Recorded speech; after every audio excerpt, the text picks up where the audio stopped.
Buenas tardes, mi nombre es Francisco Rodríguez. Voy a hacer quien presente el resumen de trauma abdominal y instalación de vía aérea de secuencia rápida.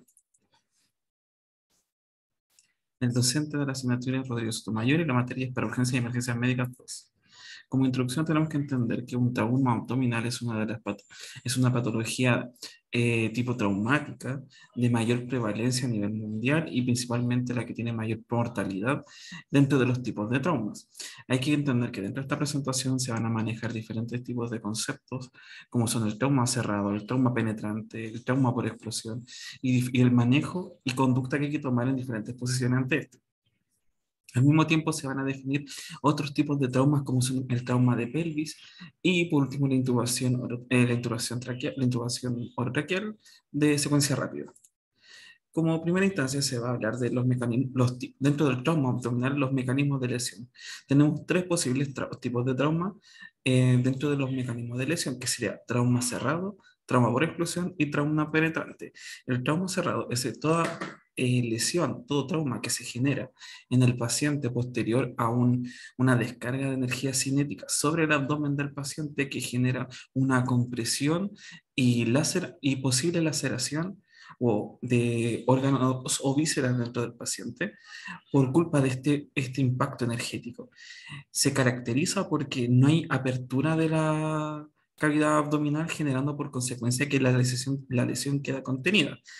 Pero este aumento de energía que genera un choque en la pared intraabdominal genera un cambio en la presión intraabdominal, ya que las vísceras dentro de la cavidad abdominal empiezan a presionarse hacia la zona posterior si es que el trauma es por anterior. O las vísceras posteriores se empiezan a mover hacia anterior si es que el trauma es por posterior. Esto generaría un efecto de compresión.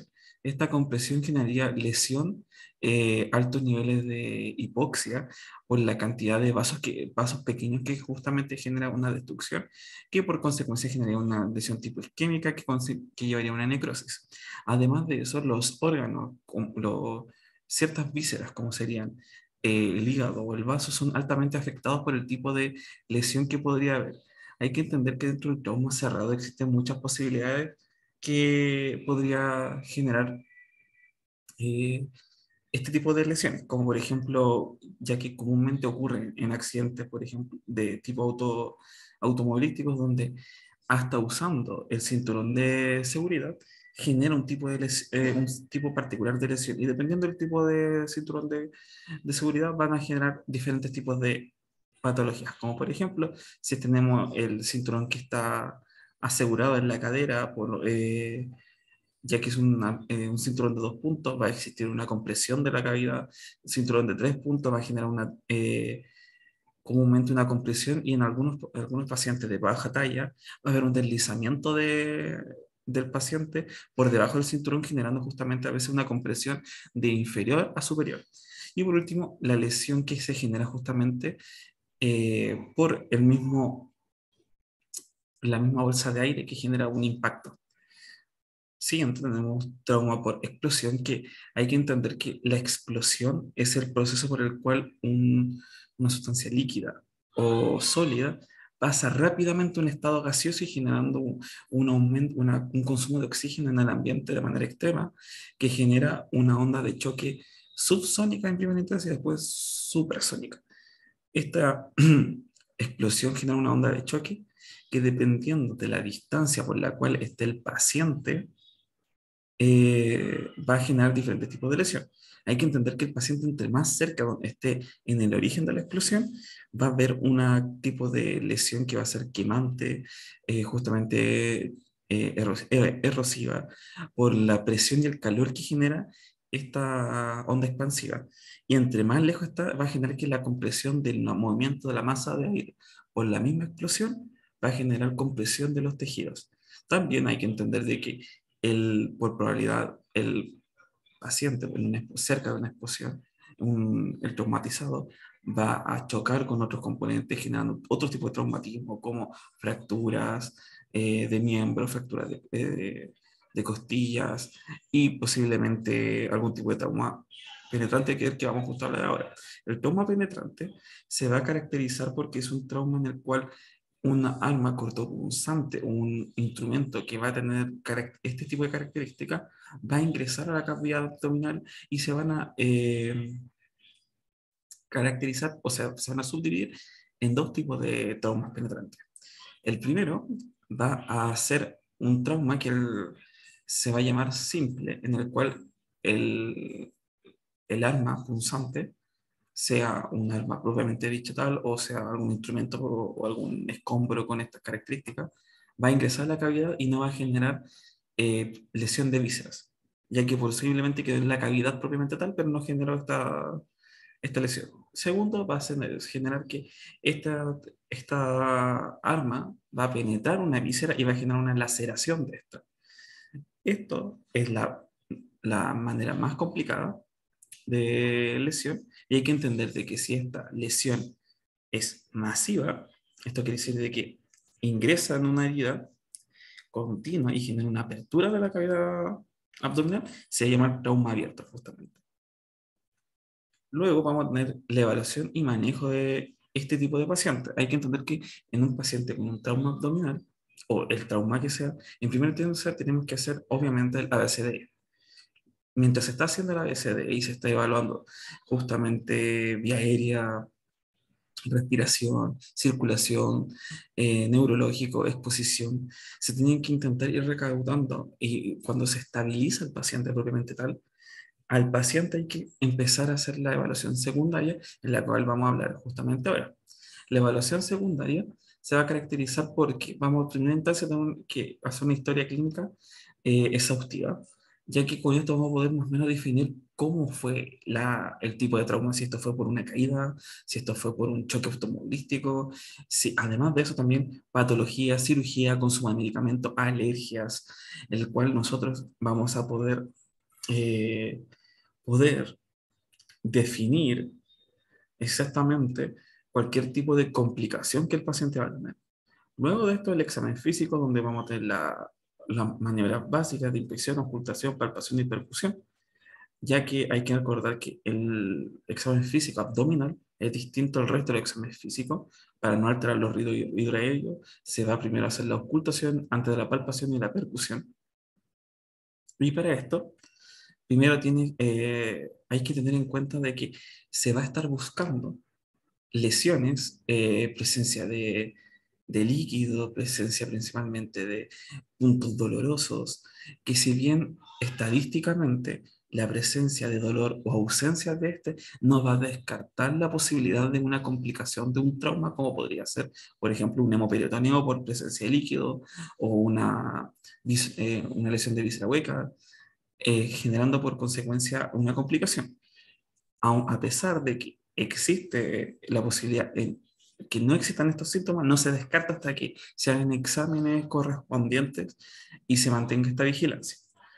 Además de eso, hay que hacer la evaluación específica órgano a órgano, la evaluación pélvica, en la cual vamos a considerar fractura pélvica, que más adelante se va a hablar de esto, y exámenes justamente que van a ser tipo por órgano, uretera, rectal, vaginal, de glúteo, justamente considerando cualquier tipo de lesión lacerante o de compresión que tenía esta zona que podría mantenerse oculta si es que no se hace un examen físico exhaustivo. Aparte de los anexos o sea, hablando de anexos del examen físico, hay que tener en cuenta que se van a ocupar todo tipo de sondas que van a ser tanto sonda gástrica, sonda urinaria, y al mismo tiempo también se va a evaluar con el FAST, que más adelante vamos a hablar de esto. Hay que entender que el estudio con anexos, los tubos, sondas que se vayan a ingresar al paciente, van a tener ciertas indicaciones particulares, como por ejemplo que un paciente que presenta alguna lesión facial medial, no se recomienda usar un tubo nasogástrico porque este podría moverse justamente a cavidades de senos paranasales. Por ende, se recomienda una sonda progástrica, la cual podemos evitar esta complicación. También hay que tener en cuenta la posibilidad de pacientes que sean pediátricos, pacientes adultos mayores y pacientes que presentan alguna patología, como por ejemplo hernia hiatal, en la cual no podríamos pasar cierto tipo de sondas. Dentro de los estudios y procedimientos propiamente tal que el paciente se le tiene que tener en cuenta, existe una serie de estudios que, si bien va a depender principalmente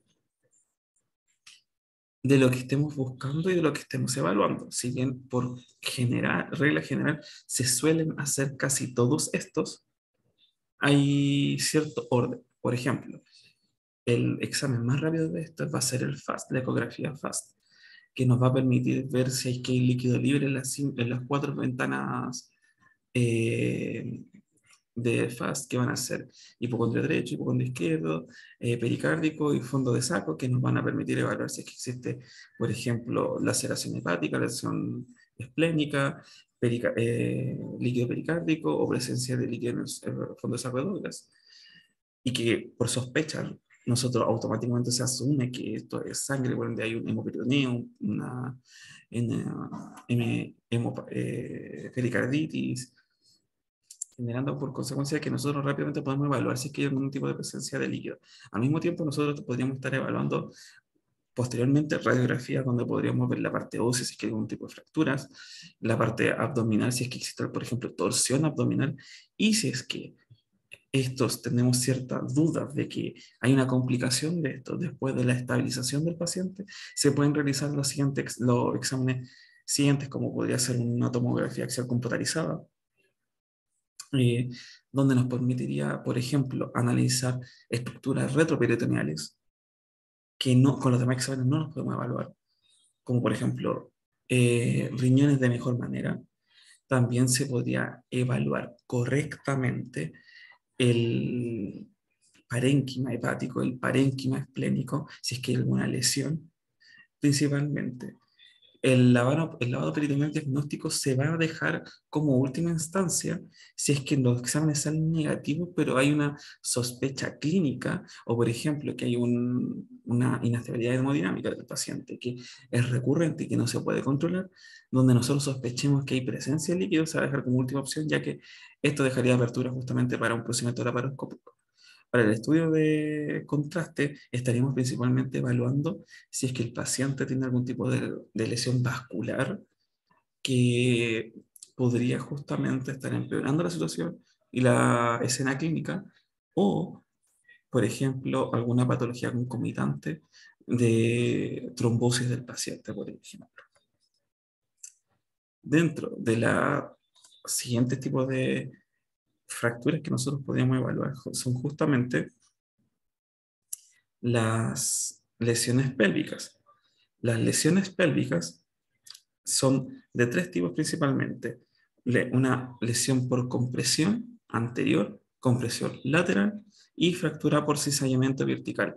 La compresión anterior o posterior se da comúnmente por una colisión frontal y se suele eh, asociar a un accidente por motocicleta, como podemos ver justamente en la sínfisis púbica se genera la lesión. La compresión lateral se da justamente comúnmente en accidentes automovilísticos donde la compresión y el daño en la pelvis se genera por compresión de sus laterales, generando fractura de sus diferentes ramas, isquiopubiana, isquioiliaca, que esto generaría una fractura que, si bien se mantiene la mayoría de las veces fija, eh, se tiene que evaluar justamente con radiografía de pelvis. Y por último, la deslizamiento vertical ocurre cuando el impacto es de tal manera y genera un movimiento pélvico que rompe los ligamentos sacroespinoso y sacrotuberoso y genera una inestabilidad pélvica. Para esto hay que tener eso tiene una particular eh, complicación que podría justamente llevar a un paciente mantenerse con un estado de inestabilidad pélvica que no permitiría que éste pudiera mantenerse de pie de manera normal. Por ende, hay que tratarlo de manera rápida y oportuna, generando justamente una estabilidad pélvica que se habla de una inmovilización constante de la pelvis usando diferentes tipos de instrumentos como pueden ser fajas compresoras o hasta sábanas si es que los recursos lo permiten. Ya, dentro de las ventajas y las desventajas de las indicaciones que se habían hablado anteriormente después de la fractura, hay que tener en cuenta de que existen tres exámenes principales que nosotros hay que tomar en cuenta: el lavado peritoneal diagnóstico, la ecografía FAST o la tomografía axial computarizada. Tienen sus ventajas, sus desventajas y ciertos tipos de indicaciones particulares. La comparación principal es que, por ejemplo, el FAST es el más rápido y el más económico, se podría decir, el más económico. Pero, ¿por qué? Porque se puede hacer sin mover al paciente de donde se encuentra. eh, es no invasivo, no genera exposición a radiación, tampoco no es un proceso quirúrgico, pero tiene la mayor dificultad que tiene y que genera cierto tipo de eh, falsos positivos, es que es operador dependiente. La expertise del ecografista va a permitir que el FAST vaya a ser de manera más efectiva. Las indicaciones básicas de esto es que el paciente se encuentra hemodinámicamente inestable o anormal, con un trauma abdominal cerrado o un trauma abdominal penetrante que no presente indicaciones de laparotomía, que voy a nombrar enseguida.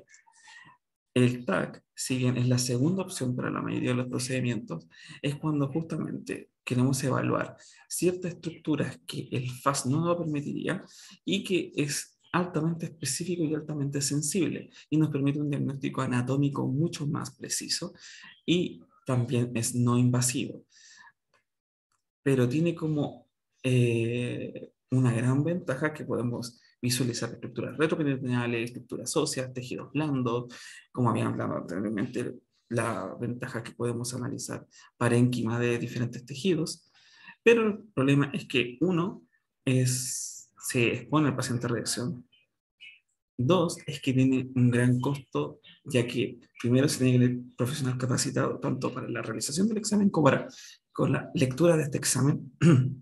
Y además el equipo tiene un alto costo y no necesariamente está en todos los centros de salud. Y por último, el lavado peritoneal diagnóstico. En primera instancia es un procedimiento quirúrgico, por ende ya tiene complicaciones propiamente tal de un procedimiento quirúrgico, como son infecciones, hemorragias, lesiones iatrogénicas, etc. Eh, no se necesita, puede detectar lesiones, cierto tipo de lesiones que los otros exámenes no analizarían porque puede analizar pequeñas presencias de líquido en el abdomen. ¿Cuál es el principal problema de esto? Es que genera justamente un proceso invasivo, que tiene que ser el último paso para realizarse porque tiene interferencias tanto para un FAST para un TAC. Primero se tengo que haber hecho un FAST y un TAC para tú estar pensando en una lavado peritoneal diagnóstico.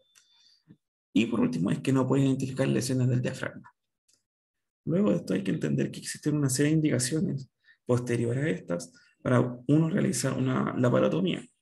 La laparotomía propiamente tal podría haber una laparotomía explorativa, pero comúnmente se va a acompañar de una laparotomía eh, terapéutica, en la cual se va a indicar, pues, primero, el paciente tiene que estar inestable hemodinámicamente. En la mayoría de los casos va a presentarse así. Segundo, que presente un tipo de lesión de serrano o penetrante, que nosotros estemos sospechando de que haya líquido en el peritoneo, líquido en el abdomen, que haya daño en algún tipo de órgano. Eh, que sea positivo tanto para FAST, positivo tanto para LPD, si es que se realizó, y también si es que se puede haber principalmente una evisceración del tejido parenquimatoso. Ya. Por último, vamos a hablar de la secuencia de intubación rápida.